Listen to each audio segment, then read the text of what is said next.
Hi, I'm DJ Rad Key, and welcome to what is now my 89th vlog in the series. Thank you for joining me today and staying with me. It is Friday, September 21st, 2018. I do have school at the Scratch Academy. It is an exam day. It's our lounge set exam, which I'm sure I'll do fine on. I'm prepared for it. I've got a nice song selection. It's all just a matter of me putting it together. And I do have one more exam after today, which will be the open format, top 40, dance, popular song, going through the decades. That's coming up next week, Wednesday. And then next week, Friday, is our final performance. And then one more week after that, which is business related. But today's vlog is going to be another Billboard Top 10 Songs in America. I did a few of these in this vlog series. The last one I did was a full month ago. It was vlog 59, August 22nd.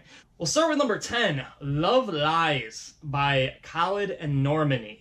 This was not on the last vlog's Billboard Top 10. Khalid has had some very popular tunes along the way. Rolling's always a cool one. It's a Calvin Harris song. I still play that. This isn't really a DJ playable song.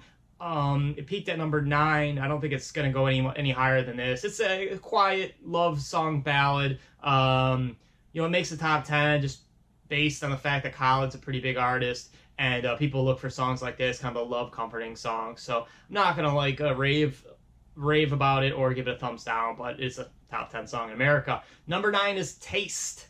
Taste by Tyga and Offset.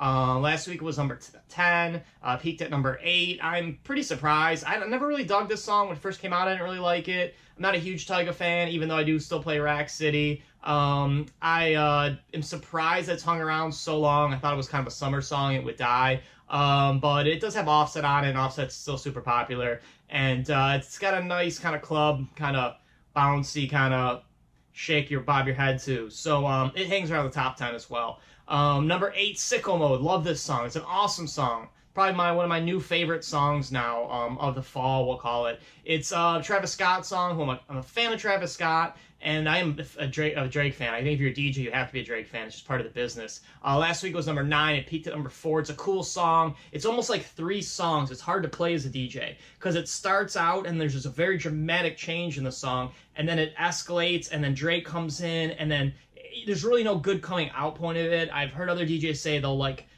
play part of the song one part of the night and part of the song the other part of the night. I just play it straight all the way through. It's just popular. It doesn't need to be cut out, but I dig it. Sicko Mode is a cool song. And thinking about Travis Scott, I don't know if this is a good comparison, but Travis Scott's the modern day Snoop Dogg.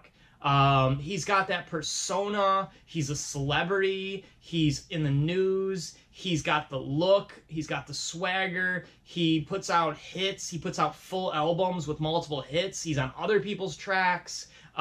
He's probably what other rappers aspire to be. He's not Drake. He's not Dr. Dre.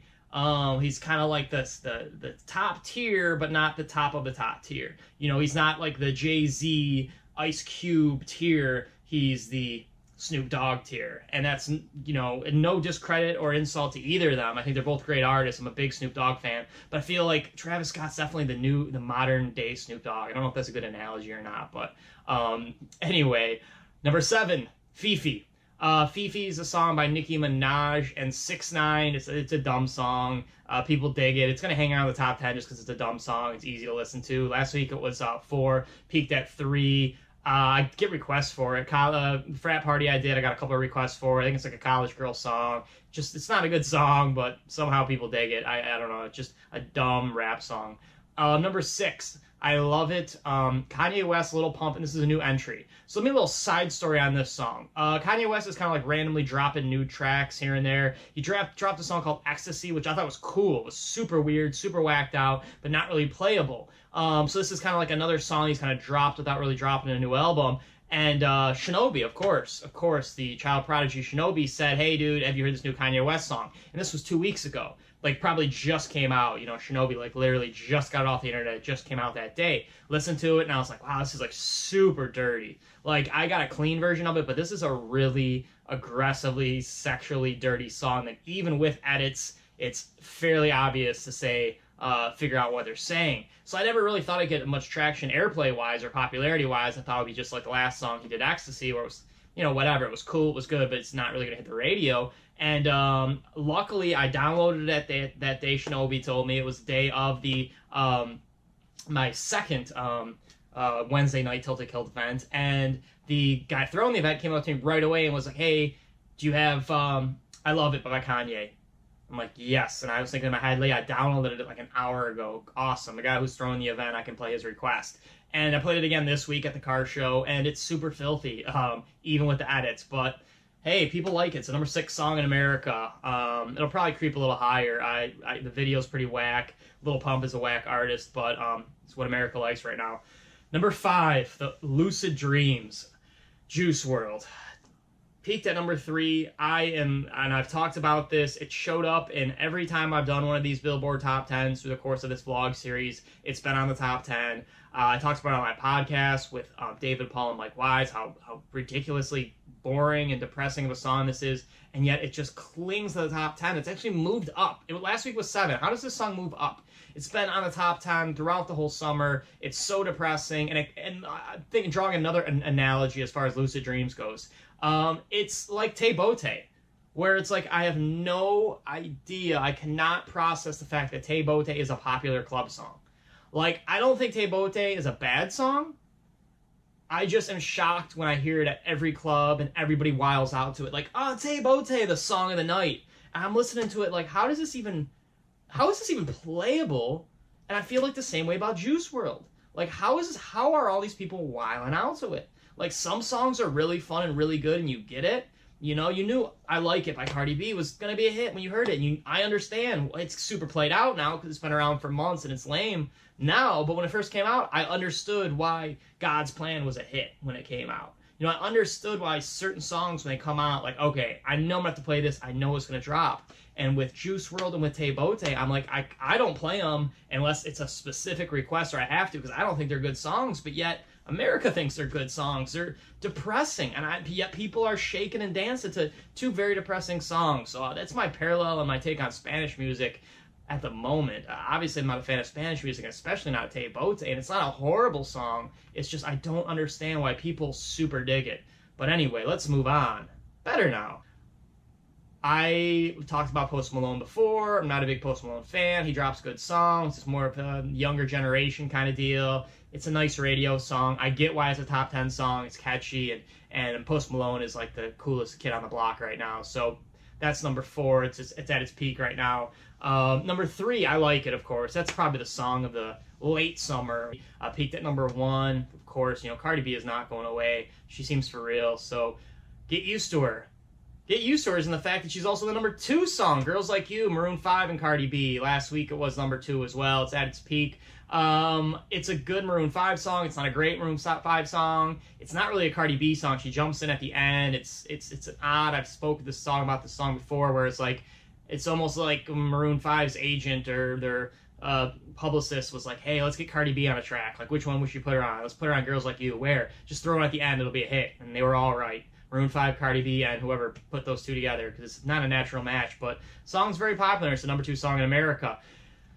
The number 1 song in America, I don't need a drum roll for this. It's going to be pretty obvious. It's been the number 1 song for a while now. In My Feelings, you know the song. It's Drake. It spends 10 weeks at number 1. If it sticks around any longer, it could be like the song of the year, eclipsing God's Plan, eclipsing, anything Cardi B is going to drop or anybody's dropped. It has the way to be the song of the year, which is, hey, whatever. Drake's the man. I love Drake. I'm not going to talk smack about Drake. I don't want to talk smack about Eminem either, but I do want to give some analysis into this top 10 in relation to last week's top 10.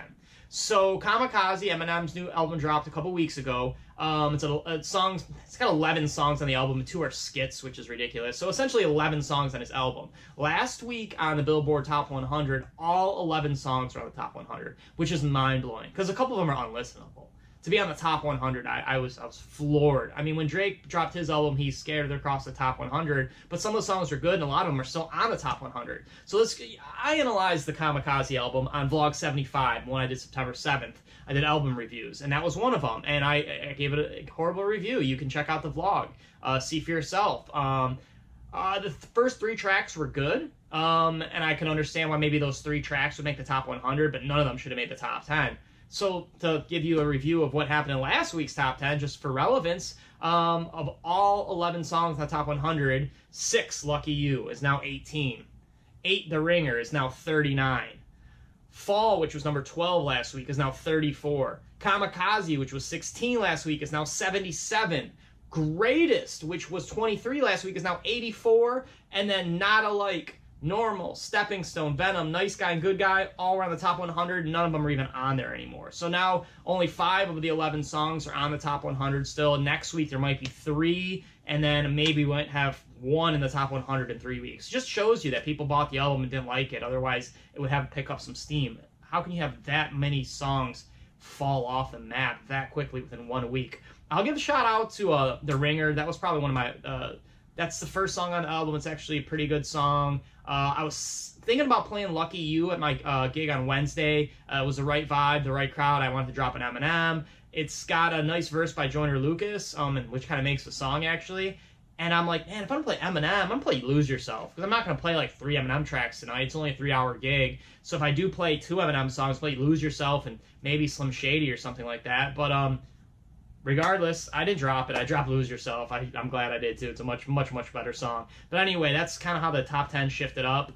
And that was just kind of a little analysis on what I'm playing, what DJs are probably playing. Again, looking at this top 10, of course I play In My Feelings, but at this point I only play by requests. I did play In My Feelings at least once a night, 4 gigs or whatever, but now the only way I would play is for requests. It's just a played out song. I'll play it like a kid's birthday or like a popular kind of event like that, but to like play it at a place where I wouldn't have to play it, I wouldn't. Girls Like You, I'm not playing, no way. I like it, yeah, I'll play that still. Maybe even on a request. It's just a cool song, it's a popular song. The rest of that, I probably wouldn't even play. I mean, I love it, it's just so filthy. But anyway, check all these songs out, including Sicko Mode, which is my favorite from the top 10 list. And check out everything that is DJ Rad Key on DJRadkey.com. Of course, be good to people, save ocean life, pick up litter, keep the world clean because you're going to need it. Say hi to a stranger, phone a friend, give a smile to somebody who needs it. And just be good, and peace.